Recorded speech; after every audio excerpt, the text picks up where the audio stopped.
Trillionaire pushed his paralyzed pregnant wife into the pool to please his mistress. What happened next? He walked in just in time to see his wife's wheelchair hit the edge of the pool. Not just any woman, his own wife. Paralyzed. Pregnant. Helpless. She wasn't supposed to be near the water. She wasn't supposed to be alone. And he wasn't supposed to be watching. He thought he was proving love to his mistress. Thought it was just another cruel test she demanded. But he didn't know the cameras were recording. And he didn't know someone else was already on their way. Now he's not just a husband. He's a man who crossed a line that can never be uncrossed. A line between cruelty and murder. Between loyalty and damnation. Because what happened next didn't just change her life. It exposed everything he was hiding. And turned his trillion-dollar world into a prison he could never escape. Before we begin the story, tell us in the comments where you are watching from and what time it is in your country. If emotional stories of fate, kindness, and unexpected truth move you, subscribe to the channel and stay with us. The afternoon heat in Lagos pressed down like a heavy hand as sunlight spilled across the tiled poolside, turning the water into a sheet of blinding blue that looked calm only from a distance.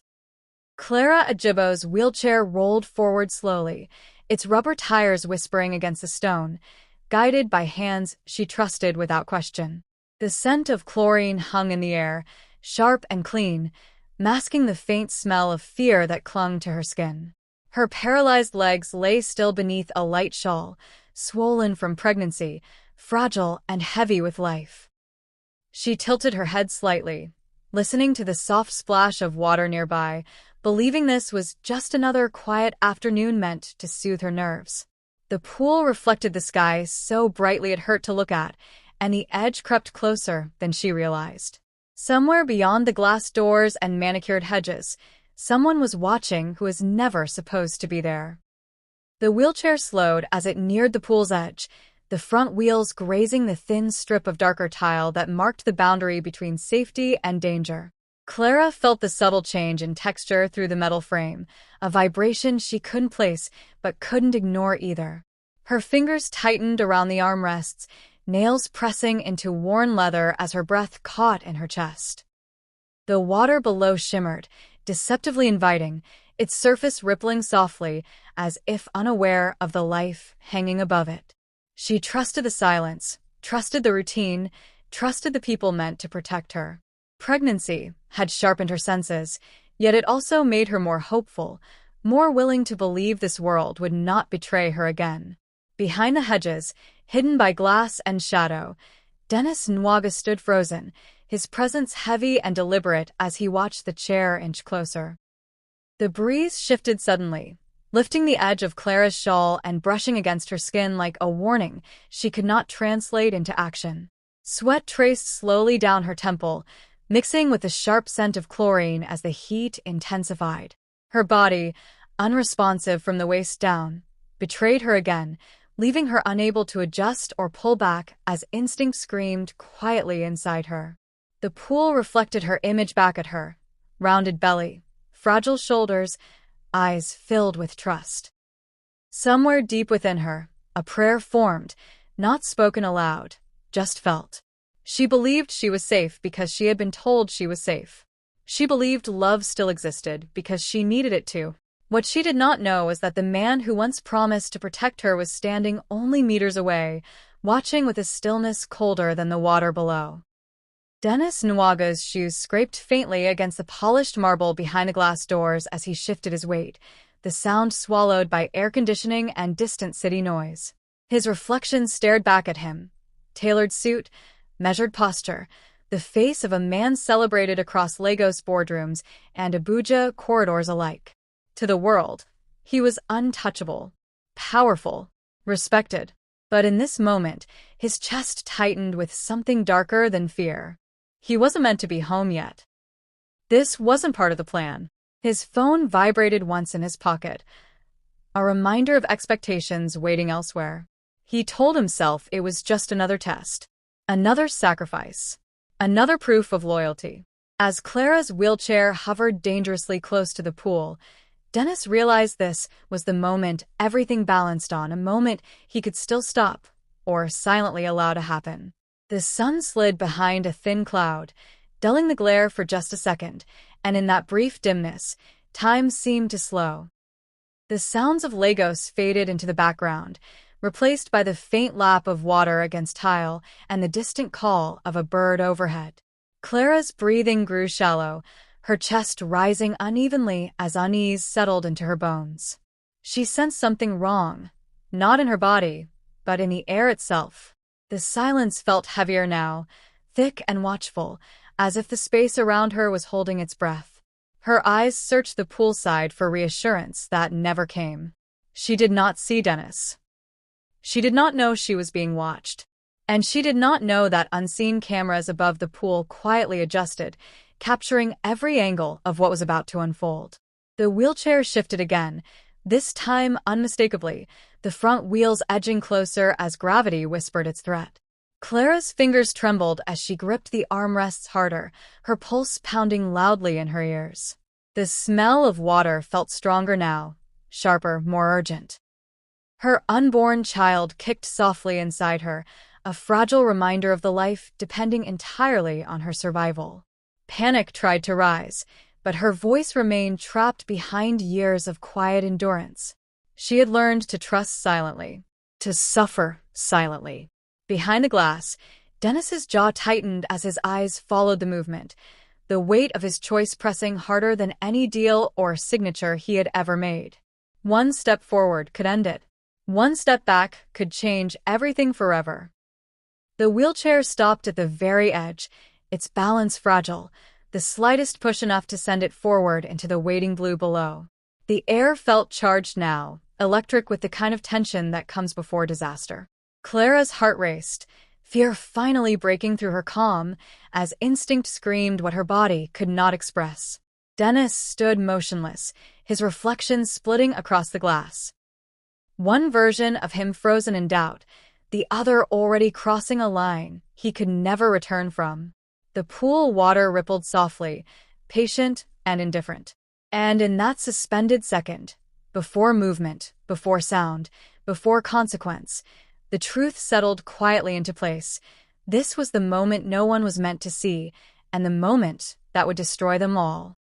Morning light crept through floor-to-ceiling windows, catching on chrome railings and imported marble as the mansion in Lagos woke up to another flawless day. Staff moved quietly, polishing surfaces that already shone, adjusting flowers that never wilted, maintaining the illusion of perfection that Dennis Nwagu demanded. From the outside, the house looked like a promise kept, wealth earned, love secured, success displayed. Social pages had called them a power couple, a symbol of modern triumph. Yet inside those walls, silence carried weight. Clara Ajibo's wheelchair rested near a window, angled just right for photographs, her posture carefully arranged whenever visitors came. She smiled when cameras flashed, learned to hold her pain behind calm eyes, and accepted praise meant more for the image than the woman. Dennis liked it that way, everything controlled, everything impressive. What no one saw was how carefully distance had replaced intimacy, and how love had slowly been turned into a performance with no audience allowed behind the curtain. Dennis moved through his days with precision, his schedule packed with meetings, deals, and appearances that reinforced his legend. He kissed Clara's forehead before events, always where photographers could see, always gentle enough to look convincing. His hands were warm in public, absent in private. He spoke of sacrifice and loyalty at galas, praised for standing by a wife whose paralysis drew admiration from strangers. Applause followed him wherever he went, and he drank it in quietly, mistaking approval for virtue. At home, however, conversations thinned, glances shortened, and patience wore down. Clara noticed how often he avoided her eyes, how decisions about her care were delegated, how affection became scheduled rather than spontaneous. The paralysis hadn't changed her heart, but it had revealed how conditional his devotion was. She wondered when love had turned into obligation, and whether the applause Dennis enjoyed was slowly teaching him to forget who he really was. Clara's world shrank to routines measured by medication times, nurse visits, and the rhythm of her unborn child. She listened to the house more than she spoke, learning the sounds of footsteps that meant kindness and those that meant indifference.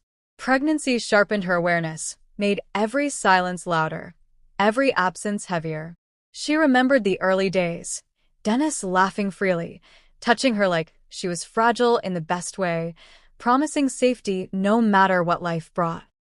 Those memories now felt distant, like photographs fading at the edges. She felt displayed rather than cherished, preserved rather than protected. Visitors praised her strength, unaware of how lonely strength could be when it was never rewarded with care. As she rested her hands on her growing belly, she wondered if her child would inherit this quiet distance, or if something worse was already waiting beyond the smiles and marble walls. Behind closed doors, Dennis measured his life the way he measured profit, by results, not consequences.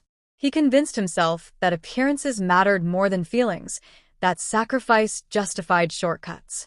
Clara's paralysis became, in his mind, a narrative asset, proof of his resilience, his generosity, his power to endure hardship. He told himself he had done his part, that love didn't need warmth once duty was fulfilled. The house felt heavier at night, filled with echoes of a life he no longer wanted but didn't dare abandon publicly. He avoided lingering near Clara, not out of hatred, but discomfort, the kind that comes when reality no longer matches the story you sell. Each day, the distance grew easier to maintain, and the guilt easier to silence.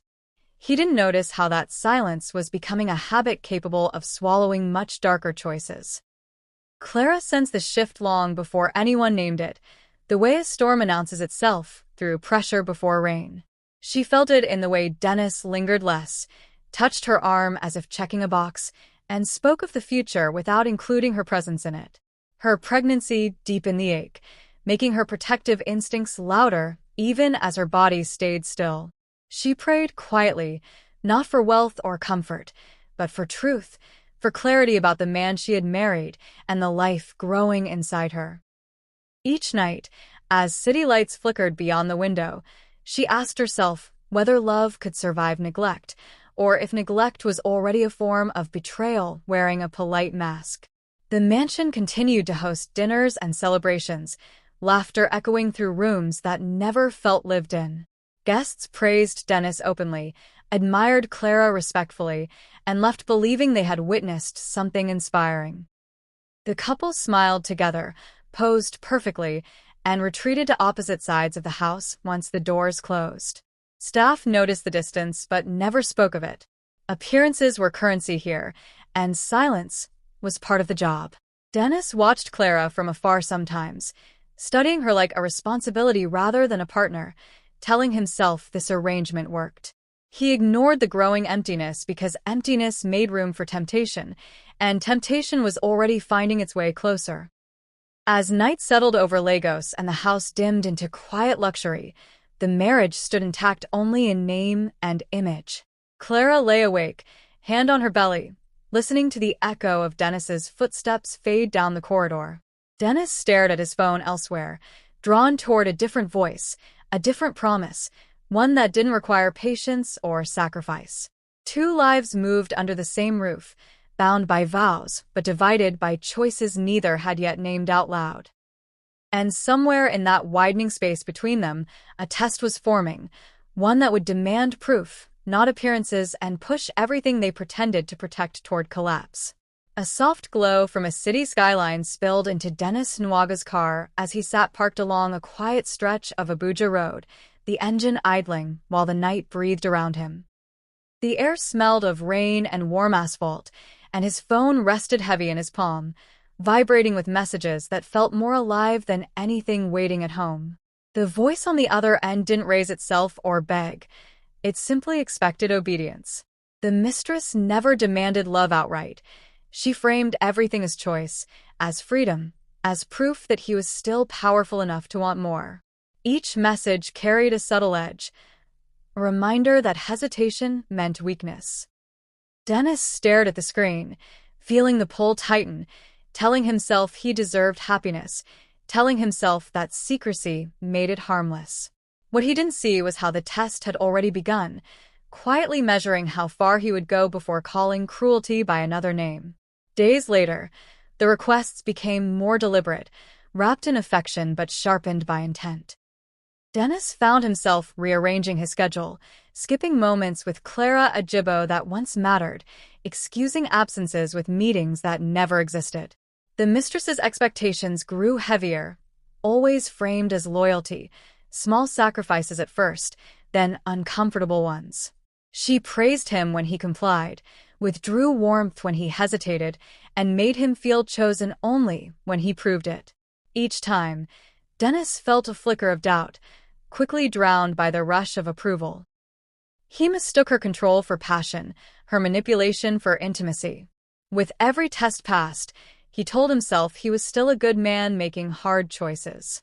What he didn't realize was how easily those choices were training him to ignore the line between devotion and harm. Clara sensed the shift without knowing its source, the way absence leaves fingerprints on a room. Dennis's attention thinned, his presence fractured, and the air between them felt colder even in the heat of Lagos afternoons. She noticed the way his phone never left his hand, the way his smile came late and left early. Pregnancy heightened her awareness, made every silence louder, every unanswered look heavier. She told herself not to assume, not to accuse, choosing patience over suspicion. But deep inside, something tightened, a quiet warning she couldn't name. As she rested her palms over her belly, she wondered who else was shaping Dennis's decisions now, and whether love could survive when it was being tested in secret. The mistress learned quickly that control didn't require force, only timing. She praised Dennis when he distanced himself from Clara, framed neglect as courage, and planted doubts with a softness that felt almost kind. She spoke of freedom, of choosing happiness without apology, of proving love through action rather than words. Dennis listened, absorbing her logic, because it excused his growing discomfort. Each suggestion carried weight, each expectation edged closer to something unforgivable. He felt powerful when he complied, reassured when she smiled, and empty when she pulled away. The tests escalated quietly, no single demand sounding monstrous on its own. Together, they formed a path he was already too far down to recognize as dangerous. One evening, as rain streaked across glass and thunder rolled faintly in the distance, the test sharpened. Dennis read a message that made his chest tighten, not with fear, but with a thrill he refused to question. The request was framed as proof, final, undeniable, irreversible. He sat still, listening to the rain, weighing image against desire, duty against devotion. He thought of Clara only briefly, pushing the thought aside with practiced ease. He told himself he could control the outcome, that nothing would truly go wrong. The mistress's silence after the message felt louder than any demand, pressing him toward a decision he didn't yet understand would define him forever.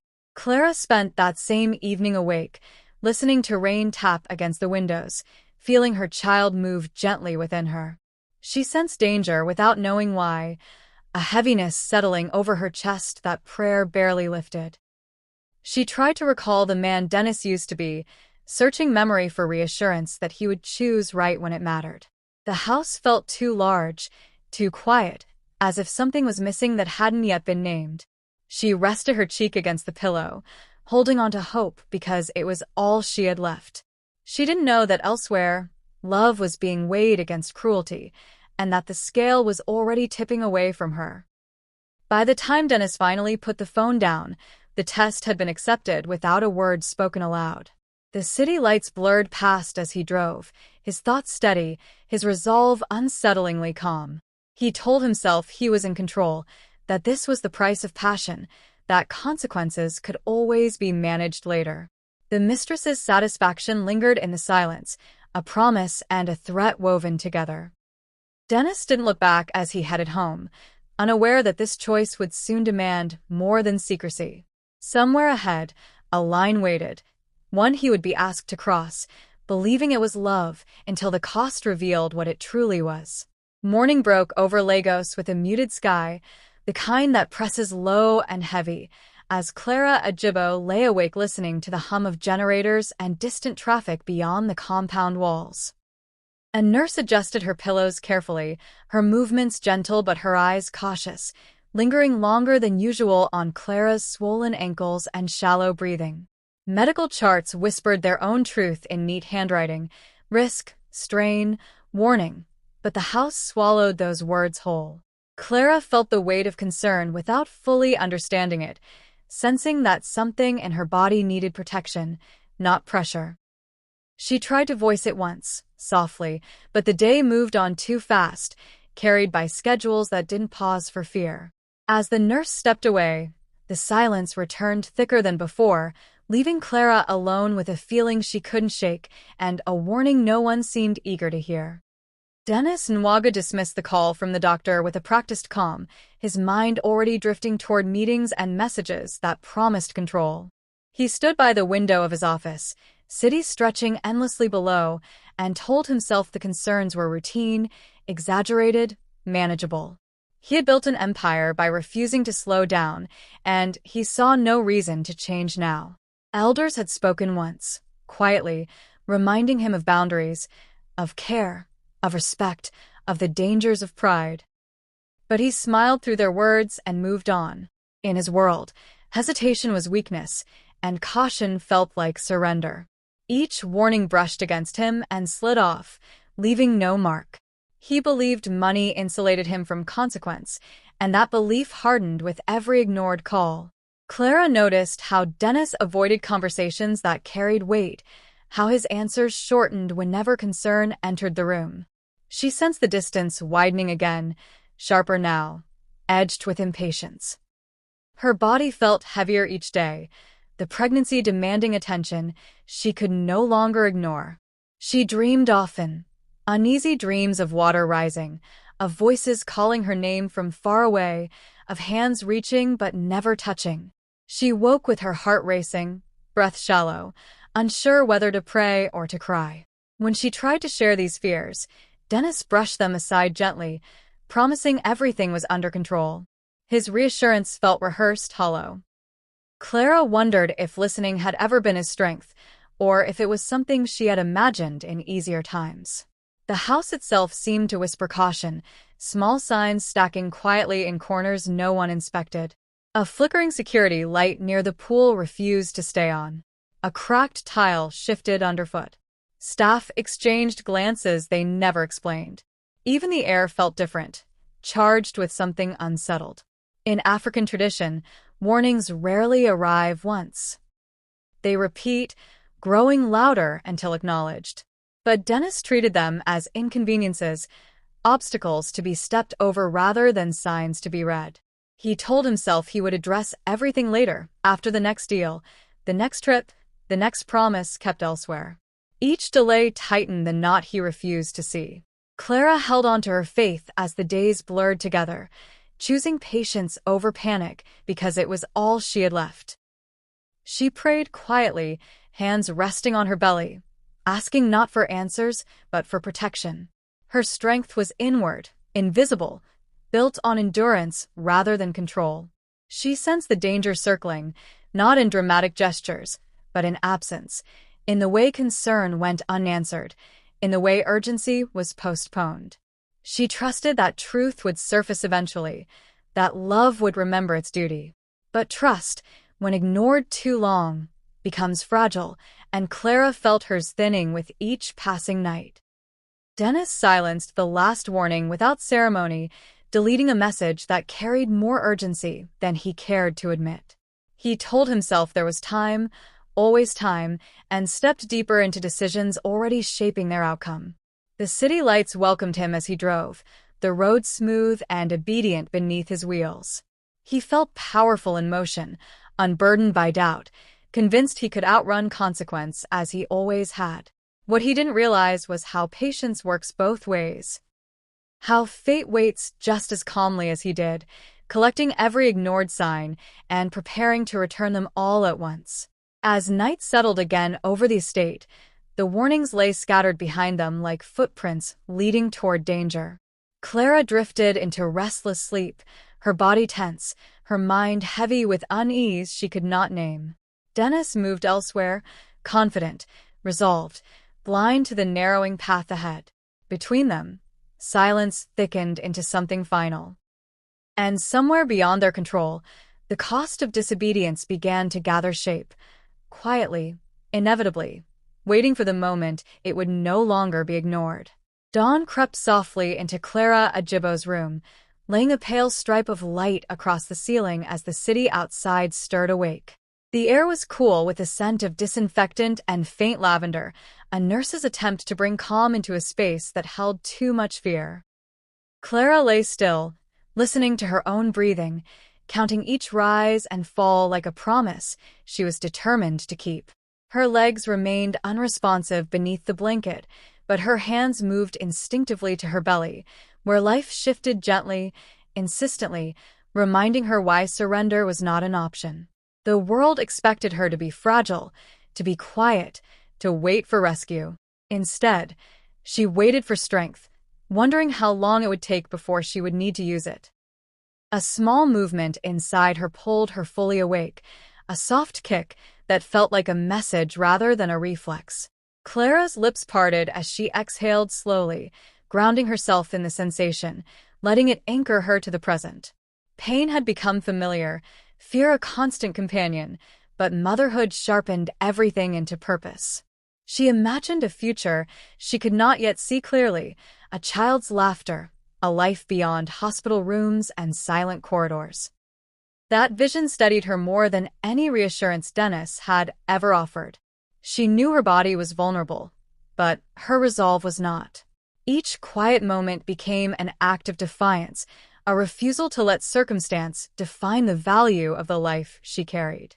Midday heat settled over Lagos as Clara was wheeled closer to the open doors, the sound of water drifting in from the pool area. The sunlight warmed her skin, and for a brief moment, she closed her eyes, letting the brightness wash over her like hope. She focused on small things, the rustle of leaves, the distant hum of traffic, the steady rhythm of her heartbeat. These details became proof that she was still here, still present, still fighting in ways no one applauded. She sensed danger nearby, but she also sensed purpose growing stronger. Whatever waited ahead, she knew she would meet it as a mother first, not a victim. Alone in the quiet afternoon, Clara prayed without words, her thoughts flowing steadily, deliberately. She did not ask for wealth, nor revenge, nor even comfort. She asked for endurance, for clarity, for protection over the fragile life depending entirely on her choices. Each breath became a vow she renewed silently, to hold on, to remain alert, to trust her instincts even when others dismissed them. She had learned that courage did not always look like action. Sometimes it looked like stillness that refused to break. And in that stillness, she felt a strength settle into her bones, calm and unyielding. A nurse returned briefly, adjusting her position and checking vitals with professional detachment that hid quiet concern. Clara caught the look, the pause that lingered too long, and understood more than was said aloud. She nodded once, acknowledging the unspoken warning, and offered a faint smile meant to reassure them both. When the nurse left, Clara remained focused, her awareness sharpened, her senses tuned to every shift in air and sound. She knew she could not run. She knew she could not fight in the ways others might. But she also knew she could endure. And endurance, she was learning, had its own power. As afternoon leaned toward evening, Clara's thoughts returned to Dennis, not with bitterness, but with clarity. She saw him now not as a savior or protector, but as a man struggling against his own nature. That realization hurt, but it also freed her from waiting on him. She no longer hoped he would choose right out of love alone. She prepared instead to survive regardless of his choices. Her hand rested protectively over her belly, her jaw set with quiet determination. Whatever came next, she would face it anchored in purpose, not fear. The sun dipped lower, casting long shadows across the poolside tiles, and Clara felt the air change again, subtle but unmistakable. Something was approaching. Not a sound, not a movement, but a moment. Her heart beat faster, not in panic, but readiness. She did not know how or when, but she sensed that her quiet courage would soon be tested in ways endurance alone might not be enough to answer. And as the light faded, one truth held steady within her. She would protect her child at any cost, even if the world around her refused to protect her at all. A soft mechanical hum echoed beneath the pool deck as dusk settled, the kind of sound most people never notice because it never asks for attention. Tiny lenses adjusted their focus automatically, tracking light as it faded, recording angles no human eye bothered to watch. The estate security system had been installed years ago, state-of-the-art, redundant, and unforgiving, meant to guard assets, not truth. Yet tonight, it did what machines do best. It remembered. Every ripple in the pool, every shift of shadow, every wheel mark on tile was captured without emotion or mercy. While people lied, hesitated, and looked away, the cameras stayed awake, collecting a story that would soon refuse to stay hidden. Inside the house, screens glowed faintly in a locked security room, rows of quiet witnesses stitched together by timestamps and angles. The poolside feed showed Clara Ajibo framed against blue water, still and exposed, her wheelchair poised too close for comfort. Another camera caught reflections in glass doors, shapes moving where they shouldn't, silhouettes pausing longer than coincidence allowed. The system did not judge. It simply logged. Seconds stacked neatly into minutes, minutes into certainty. Somewhere far from that room, Dennis Nwagu believed control lived in his hands. He did not realize it had already slipped into circuits and memory, preserved beyond his reach. Clara felt the shift before she saw it, the air tightening again as if space itself were bracing. Her senses sharpened, each sound crisp, the faint click of metal, the low buzz of electricity, the distant splash of circulating water. She could not see the cameras, but she felt watched, not in fear, but in strange reassurance. Something unseen was paying attention. She inhaled slowly, grounding herself, unaware that her stillness was being framed from above, that her vulnerability was being documented with brutal clarity. The truth was forming without her consent, and yet, it was forming for her. Dennis moved through the house unaware, his confidence built on the assumption that silence could always be bought or buried. He believed walls protected him, that privacy was absolute inside property lines he owned. The thought of cameras never crossed his mind, not as witnesses, only as decorations meant to deter thieves, not expose masters. He told himself he had accounted for every variable, every risk. That belief settled comfortably, dangerously. He did not know that technology has no loyalty, and that once it records, it never forgets.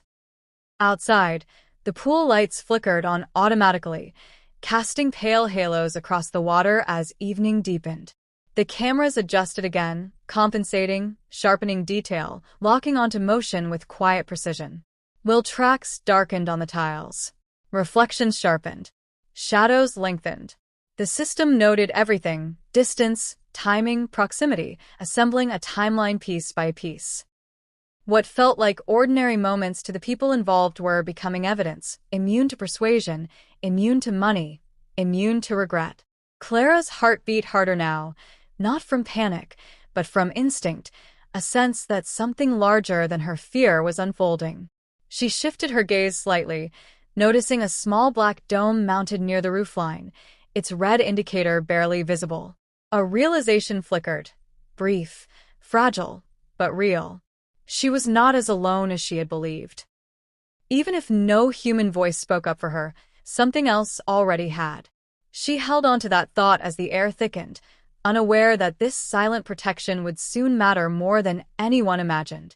As night fully claimed the estate, the cameras kept watching, tireless and exact, while choices gathered momentum elsewhere. Every second continued to be stored, duplicated, backed up, waiting patiently for the moment when denial would meet proof. Dennis still believed power meant control. Clara still believed courage meant endurance. Neither knew yet how close those beliefs were to colliding, or how the unblinking eyes above the pool were about to change who would be believed when everything finally fell apart. The night air thickened around the pool as the last strip of daylight vanished, leaving the water glowing an eerie blue under automatic lights. Clara Ajibo felt the change immediately. The temperature, the silence, the way the space seemed to narrow around her. The tiles beneath her wheelchair were cool now, slick with condensation, and the faint scent of chlorine sharpened into something metallic. She tried to steady her breathing, hands tightening on the armrests as her heart beat louder than the circulating pumps. Somewhere behind her, a presence moved, close enough to feel, close enough to disturb the fragile calm she had been holding together all day. She did not turn. She did not scream. She waited, because waiting had become her only defense. Unaware that the moment she feared had finally arrived, Nwagu stepped into the poolside light with a stillness that felt deliberate, his shadows stretching long and distorted across the tiles. His face carried no anger, only a tight focus that unsettled more than rage ever could. The hum of the pool equipment swallowed the sound of his breath as he stopped behind Clara, close enough that the warmth of his body reached her back. For a second, time slowed again, heavy with choice. He could speak. He could step away. He could end this. Instead, his hands hovered near the handles of the wheelchair, hesitation flickering and dying in the same breath. The decision settled into him with terrifying calm, and the space between intention and action disappeared. The wheelchair jerked forward, sudden and unmistakable, the front wheels lifting as gravity claimed control. Clara's body lurched, her grip slipping as panic finally tore through her restraint. The sound that escaped her was small, raw, swallowed instantly by the night. Water rushed up toward her, the blue surface breaking into sharp reflections as the chair tipped beyond balance. In that split second, fear and disbelief collided. This wasn't neglect, wasn't absence, wasn't misunderstanding. This was betrayal made physical. This was someone choosing harm. The pool rushed closer, and the world narrowed to impact and cold. The splash was violent, shattering the stillness as water surged over tile and stone. The wheelchair hit first, metal clanging sharply against the pool's edge before disappearing beneath the surface. Clara's body followed, swallowed by blue light and chaos as cold wrapped around her chest. Sound distorted instantly, pumps roaring louder, bubbles exploding against her ears, gravity pulling her down instead of forward. Her lungs burned as instinct fought against paralysis, her mind screaming commands her body could not obey. Above the waterline, ripples spread wide and fast, carrying proof of what had just happened far beyond the pool's edge. Dennis froze where he stood, the echo of the splash hanging in the air like an accusation. His heart pounded now, not with thrill or certainty, but shock. The reality of his action landed all at once, heavier than he expected, sharper than he could contain. For a fraction of a second, he looked toward the water, watching movement beneath the surface, watching consequences take shape. He did not jump in. He did not call out. He stood motionless, caught between panic and calculation, already measuring how this would look rather than what it was. What he didn't realize was that hesitation had just become another recorded fact. Underwater, Clara fought in silence, her thoughts sharp and desperate as her unborn child kicked weakly inside her. Cold invaded every sense, time stretching cruelly as seconds turned heavy and endless. She clawed mentally for air, for light, for any sign of rescue, even as her body refused to answer. The pool lights fractured above her, distant and unreachable, while her chest tightened with burning need. In that suspended struggle, a single truth cut through the fear. This was not an accident. This was not fate. This was a choice someone had made, and she was paying for it with her life. As the water churned and settled, the estate remained eerily quiet, broken only by the steady whir of machines that never looked away. The cameras captured everything, the push, the fall, the stillness that followed, locking the moment into memory with ruthless clarity. Dennis still stood at the edge, the blue light reflecting off his face as realization crept in too late. Somewhere beyond the gates, help was already closer than he imagined. And in that charged silence between life and death, one irreversible truth took hold. The push had changed everything, and there was no way back. Sirens sliced through the night air long before anyone at the estate understood why, their distant wail threading through the quiet streets of Lagos like a warning that could no longer be ignored. The sound grew louder by degrees, bouncing off walls and gates, slipping through hedges and glass, as if searching for its target. At the poolside, Dennis Nwagu stiffened, his attention snapping toward the road beyond the compound. The blue glow of the water still shimmered behind him, calm again on the surface, hiding the violence beneath. He told himself it was coincidence, traffic, a nearby incident, anything but this.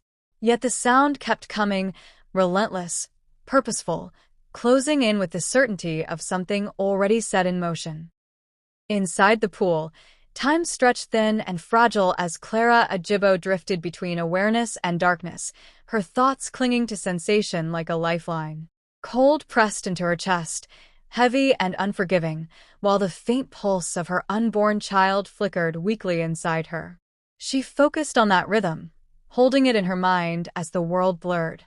Somewhere above the surface, movement disrupted the light, shadows crossing, water shifting. She could not see faces. She could not hear words. But she felt change approaching, not as hope yet, but as interruption. Something was happening that did not belong to Dennis's control. The gates at the front of the estate slid open with mechanical obedience, tires crunching hard against gravel as vehicles rolled in without hesitation. Headlights cut through manicured darkness, sweeping across walls and palm trees, exposing corners meant to stay private. The authority in that arrival was unmistakable, no announcement, no permission asked. Dennis felt it settle in his stomach like weight, sudden and heavy. He stepped back instinctively, his mind racing through explanations that no longer fit. Whoever was coming had not been summoned by him, and that fact alone fractured the sense of command he clung to. A figure moved quickly toward the pool, shoes striking stone with urgency that contrasted sharply with Dennis's frozen stillness. The night filled with controlled motion. Hands reaching, equipment clattering softly, the practiced efficiency of people who did not ask questions before acting. The surface of the pool broke again as bodies entered without hesitation, sending waves slapping against tile. Light scattered wildly, reflecting off water and glass, turning the scene chaotic and bright. Clara's body was pulled upward through the cold, arms securing her as air rushed violently back into her lungs. The sound of her gasp cut through the space, raw and alive, marking the first undeniable break in the nightmare. Dennis watched from the edge as control slipped fully from his grasp, the scene no longer shaped by his choices, but by others moving faster than he could think. Voices layered over each other now, urgent, clipped, focused, filling the space with intention he could not interrupt. He took another step back, the pool lights casting his reflection long and distorted across the wet tiles. No one looked to him for permission. No one waited for explanation. The realization landed hard. Whatever happened next would happen without his influence. As Clara was lifted onto the poolside, water streaming from her clothes and hair, the reality of survival took shape in gasps and shuddering breaths. Her chest rose and fell unevenly, each breath a fragile victory. Someone wrapped her in warmth, blocking the cold, steadying her shaking body. She felt hands that were not Dennis's, voices that did not hesitate, presence that felt firm and real. Through blurred vision, she sensed urgency directed not just at her, but at the life she carried. Against impossible odds, she was still here, and so was the truth. The sirens fell silent outside the gate, replaced by the low hum of engines and radios as the night recalibrated around a new reality. Dennis stood isolated at the pool's edge, soaked tiles marking where he had stood when everything unraveled. The arrival he never anticipated had changed the direction of the story completely, dragging it out of shadows and into motion. Somewhere between the lights, the voices, and the recorded evidence already secured, fate closed in with quiet precision. And as Clara was moved away from the water toward waiting hands and open doors, one thing became unmistakably clear. This moment had never been his to control, and it never would be again. A thin folder slid across a polished table in a quiet office miles away from the estate, its edges worn not by use, but by time. The room smelled faintly of old paper and antiseptic, the kind of place where decisions outlive emotions. Inside the folder, documents lay stacked with deliberate order, signatures precise, dates exact, clauses written to withstand pressure. These were not new papers drafted in panic. They were prepared in foresight, signed in calm moments when danger was only a possibility, not a headline. While sirens still echoed in memory, the paperwork waited patiently, ready to speak when voices failed. At the hospital, fluorescent lights hummed softly as Clara Ajibo lay surrounded by quiet urgency, machines blinking with indifferent rhythm. Somewhere near her bedside, a sealed envelope changed hands, its weight underestimated by everyone who touched it. The contents had nothing to do with emotion and everything to do with control. Medical directives outlined authority. Trust documents named beneficiaries. Conditions were spelled out in language that did not bend. Clara had not spoken loudly when she signed them. She had not announced them. She had simply prepared, because stillness, she had learned, was the best place to hide strength. Dennis Nwagu first sensed the shift not through confrontation, but exclusion. Calls went unanswered. Access codes failed.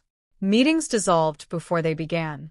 A polite voice informed him that certain decisions no longer required his approval. The words sounded unreal, like a mistake someone would soon correct. He told himself it was temporary, a procedural pause. But paperwork doesn't pause. It proceeds.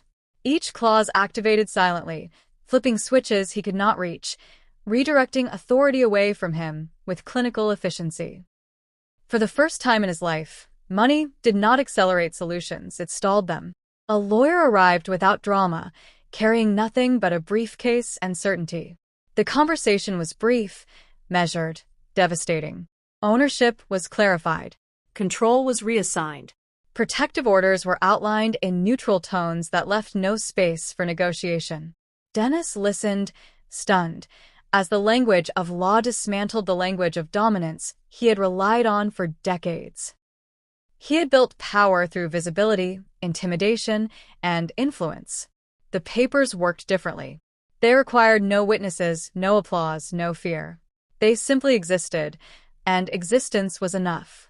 Clara remained unconscious through most of it, her breathing shallow but steady, her body guarded by people she did not need to convince.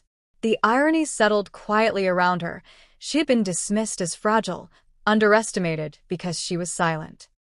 Yet it was her silence that had protected her, her foresight that now spoke loudest. Every safeguard she put in place rose up like a wall, shielding her and her unborn child from further harm. The strength she carried had never needed movement. It had only needed time. Dennis felt the walls close in not with force, but procedure. Accounts froze. Assets shifted. Access narrowed. Each update arrived calmly, professionally, as if nothing extraordinary had happened. The world did not collapse loudly, it reorganized without him. The documents did not accuse him. They didn't need to. They simply removed him. For a man used to command, the quiet was unbearable. Power, he realized too late, could be erased without confrontation. As the night stretched on, the truth settled into place with uncomfortable clarity. Violence had failed where preparation succeeded. The poolside chaos had drawn attention, but the paperwork ensured permanence. One action exposed him. Another dismantled him. And while Dennis stared at doors that no longer opened, papers continued to do their work, patient, unyielding, and immune to regret, ensuring that whatever came next would not be decided by force, but by the legacy he never thought to respect. By morning, the city was already whispering, the kind of whisper that moves faster than official statements and refuses to stay contained. Phones buzzed in pockets and on bedside tables across Lagos, lighting up with fragments. Blurred clips, timestamps, a splash caught from an impossible angle. The estate's name surfaced without context, then with too much of it. People paused mid-commute, mid-breakfast, mid-prayer, scrolling with widening eyes. Wealth had always controlled the narrative around Dennis Nwagu, shaping headlines before they formed. This time, the story was ahead of him, raw and unfinished, asking questions no amount of money could answer. At the hospital, corridors filled quietly with attention that felt heavier than noise. Journalists hovered beyond doors they weren't allowed to cross, cameras lowered but ready, waiting for permission that never came. Lawyers moved with measured steps, not rushing, not hiding, their calm signaling certainty rather than defense. Clara Ajibo remained shielded behind glass and protocol, her condition guarded by professionals who spoke only in facts. Every attempt to trade influence for silence met the same resistance: procedure, policy, evidence. The system moved forward, without consulting reputation. Dennis felt the shift most acutely in the way people avoided his eyes. Longtime associates answered calls late, if at all. Friendly voices grew formal, careful, distant. The few who still spoke to him used words like situation and clarification, already stepping back from ownership of his name. He offered explanations that sounded hollow even to himself, each sentence colliding with footage that refused to blur. For the first time, his wealth did not soften reactions. It sharpened them, turning curiosity into scrutiny, admiration into outrage. The recordings spread in fragments, never fully released, yet complete enough to convince. A wheel edging forward, a shadow moving closer, a stillness that lasted too long. Each clip ended before resolution, leaving viewers suspended in moral certainty, without legal detail. That gap fueled discussion, not doubt. People didn't need the full story to recognize cruelty. They filled the silence themselves, and their judgment landed harder than any court ruling could have. Money could settle cases, but it could not settle conscience. Community leaders spoke carefully, choosing gravity over spectacle, their words carrying the weight of shared values. Respect for life. Protection of the vulnerable. Accountability beyond status. Each statement distanced itself from names while pointing unmistakably toward action. Religious figures urged reflection. Advocacy groups demanded transparency. The conversation expanded beyond one estate, one marriage, one act, becoming a mirror held up to power itself. Dennis watched as his image unraveled not through accusation, but through collective refusal to look away. Attempts to control the narrative came too late, arriving after the truth had already found its audience. Public relations teams drafted responses that never landed, statements that sounded defensive before they were even read. Offers of settlement surfaced and vanished without traction.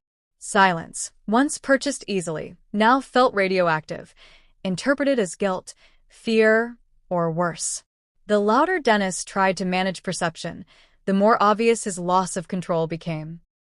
Influence, he learned, depends on belief. And belief had shifted. As night returned, the city hummed with a different energy, less curious now, more resolved. Clara's name appeared in quiet messages of support, while Dennis's became shorthand for excess, without restraint. The reckoning had moved beyond negotiation. Whatever followed would be public, procedural, and permanent. And in that heavy, irreversible moment, one truth stood clear against the noise. Wealth can bend systems, but it cannot command silence when evidence has already spoken and been heard. The first sign of collapse came quietly, without headlines or confrontation, as systems Dennis Nwagu once commanded began to respond to his name with silence. Access cards failed at glass doors that had opened automatically for years. Calendars emptied themselves without explanation. Assistants who once hovered now deferred to process and policy, words that felt heavier than rejection. He stood alone in rooms designed for authority, realizing too late that power does not disappear in explosions, it evaporates in procedure. The air felt thinner around him, colder, as the architecture of his influence dismantled itself one layer at a time. Financial alerts arrived in neutral language, stripped of emotion, announcing restrictions that did not ask for permission. Accounts froze pending review. Transfers paused indefinitely. Holdings shifted under clauses he had never bothered to read. Dennis stared at screens that once obeyed him, watching certainty dissolve into red warnings and locked icons. He told himself this was temporary, a misunderstanding that money would smooth over. But money, he learned, could not override clauses activated by evidence. Karma did not shout. It recalculated. Allies distanced themselves with practiced grace, offering concern without commitment, sympathy without presence. Calls went unanswered. Meetings were postponed indefinitely. Names he once mentioned casually now required introductions he could no longer secure. The few who still spoke to him chose careful phrasing, stepping around responsibility like broken glass. The loneliness hit harder than fear. Dennis felt the weight of abandonment not as punishment, but as consequence. The natural result of relationships built on power instead of trust. The mistress vanished without explanation, her voice replaced by absence that felt colder than betrayal. Messages went unread. Numbers disconnected. Social traces disappeared, as if she had never existed. The loyalty he believed he had proven revealed itself as conditional, transactional, and easily withdrawn. Dennis understood then that the tests he passed had only trained him to be disposable. What he mistook for devotion had been leverage, and once the leverage expired, so did he. Public institutions moved forward without urgency or anger, guided solely by evidence and mandate. Investigations progressed. Reviews deepened. Safeguards locked into place with bureaucratic precision. Dennis found himself responding to requests rather than issuing them, submitting explanations instead of shaping narratives. Every step forced him to confront a truth he had avoided for years. Consequence does not require emotion to be devastating. It only requires time. The estate grew quiet in a way wealth could not mask, its halls echoing with absence rather than luxury. Rooms once filled with movement now sat unused, the poolside lights reflecting nothing but still water and memory. Dennis walked those spaces alone, each step reminding him of the moment that fractured everything. The silence did not accuse him. It reminded him. And reminders, unlike people, do not leave. By the time realization fully settled, there was nothing left to negotiate. Karma had returned not as vengeance, but as balance, cold, patient, exact. The hunter had become the trapped, not through force, but through the slow alignment of truth and consequence. Dennis stood at the center of his unraveling, finally understanding that some choices outlive regret. And as the world moved forward without him, one fact remained unchangeable: the fall he experienced was not sudden. It was earned, step by deliberate step. Morning light returned gently, not to celebrate anyone, but to reveal what remained once the noise had settled. The hospital room felt quieter now, steadier, filled with the soft rhythm of machines and the muted footsteps of people who had chosen care over curiosity. Clara Ajibo lay awake, eyes open, focused on the ceiling where shadows shifted slowly with the passing hours. Her body was bruised, exhausted, changed. But her breathing was strong, deliberate, real. One hand rested protectively over her belly, feeling the faint movement that told her the future was still alive. Survival had not arrived loudly.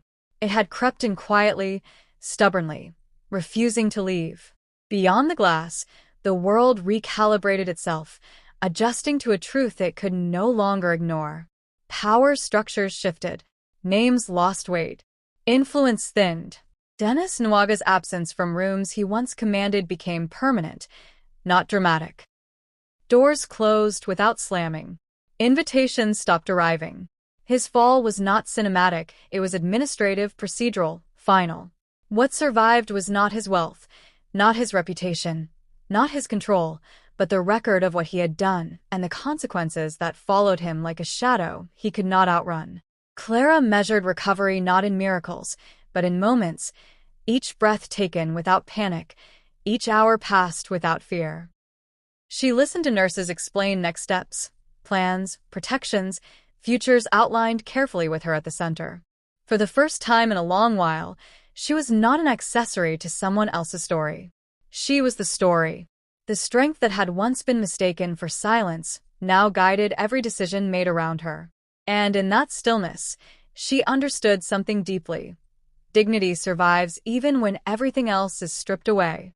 The child she carried became more than hope, it became proof. Proof that cruelty does not always win. Proof that preparation matters. Proof that life can persist even when it is pushed toward destruction. Clara did not imagine revenge. She did not dwell on loss. She focused forward, grounded in the understanding that survival carries responsibility, to teach, to remember, to protect. The pain would remain, but it would not define her. What defined her was the choice to live fully, honestly, without apology.